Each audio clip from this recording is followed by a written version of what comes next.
እውነት ነው በጣም ትልቅ ጥፋት ነው ያጠፋኸው። ቆይ ምን ብለን የጠየቀው እየደወልክ? እናቴ አንቺ ነሽ ወይ? ካደለ ብዙ ሰዎች የሚያውቁት ያንተና የናሂል እናት አንድ እንደሆኑ አሁን ሚስጥራችንን ነው አደባባይ ያወጣው። ግን ቢሆንም እረዳሃለሁ። ከዚህ ሁሉ ድብቆች ለምን እናትን አልቻት አታገኝም? እናቴም እንደኔ እኮ የፈለገችኝ ይሆናል። ስላልቻልኩኝ ነው ይቅርታ አድርግልኝ።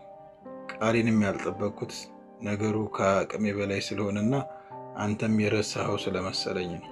አንተ አያቴ እንደማረሳት ሁሉ እኔም እናቴን አልረሳትም። ቆይ እናቴ ተወችኝ የበልጅነቴ ስለሚያመኝ ሸክመኝባት ነው እንዴ? የትኛውም እናት ልጅ የታመመ ብላ አትተው። ደግሞ አንተም በልጅነትም ሆነ አሁን ታማሚ ልጅ አይደል?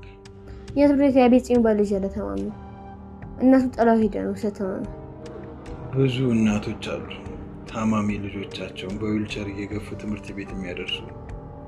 ደከመኝ ሰለቸኝ ሳይሉ ለአመታት የታመሙ ልጆቻቸውን የሚያስታምሙ እና አንዳንድ እናቶች እንደዛ ሊያደርጉ ይችላሉ።